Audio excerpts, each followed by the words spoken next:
গার্লফ্রেন্ডের নাম্বার মা দিয়ে সেভ করে রাখছিলাম। আর না রাখা কোনো উপায় আছে?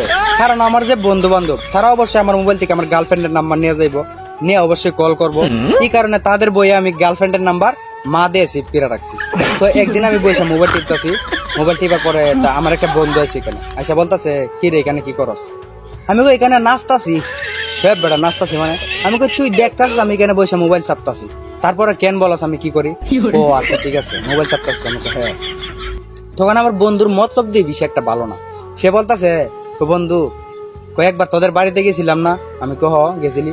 তোর মা আমাদেরকে যে একটা আদর করছে রে, নিজে হাতে রান্না করে খাওয়াইছে। তোর মারে অনেক ভালোবাসি রে, তোর মা আমাদের নিজের সন্তানের মতন মানে আদর করে। তখন মানে এই কথা বলার পরে আমি তো পুরো জাকি ধরছি। আমি এত মতলব বিষয় একটা ভালো না। আমি তাড়াতাড়ি আমার মোবাইলটা পকেটে ঢুকাইছি। পকেটে ঢুকানোর পরে তোমার বলতে বলতেছে, রুকন তোর মায়ের সাথে কথা বলতে খুব ইচ্ছা করতেছে, দেখতে খুব ইচ্ছা করতেছে, কয়েকটা কল দে না, তোর মায়ের সাথে একটু কথা কই। আমি কই না, কারণ কল দেওয়া যাবে না। আমি কই আমার মার সাথে কথা কইলে বাড়িতে যাইস, মায়ের দেখবার ইচ্ছা হইলে বাড়িতে গিয়ে দিস। কোন না এখন তো যাইতে পারবো না, দেখ না একটু কথা বলি। তখন আমি দিতে চাই না, ও জোরাজুরি করে আমার কাছ থেকে মোবাইল নিয়ে গেছে। মোবাইল নিয়ে আমার মোবাইলে ব্যালেন্স ছিল না, আমার মোবাইল থেকে নাম্বার নিয়ে, এর মোবাইলের নাম্বার নিয়ে ফোন মারছে। ফোন মারার পরে তো ফোন ধরার পরে ওই পাশ থেকে আমার গার্লফ্রেন্ড বলতেছে, খেয়ে ভাই। তখন আমার বন্ধু বলতেছে, আমি আপনার ভাই না তো, আপনি আমার আন্টি লাগেন। তখন আমার গার্লফ্রেন্ড বলতেছে, কি বলতেছেন সব আন্টি মানে? কমা আপনি আমার আন্টি না, আপনি আমাকে চিনেন নাই? তখন আমার গার্লফ্রেন্ড বলতেছে, না আমি আপনাকে চিনি নাই, বাট আপনি আমাকে আন্টি বলতেছেন কেন? আপনাকে আমি আন্টি বলবো না, আপনি রুকনের আম্মা না? আমার গার্লফ্রেন্ডে কয় আমি আমার গার্লফ্রেন্ড বিলে আমার আম্মা, মিজাজটা খারাপ হয়ে যাবে না? তখন আমি আর কি চুপ কর এখন না কথা কইলি।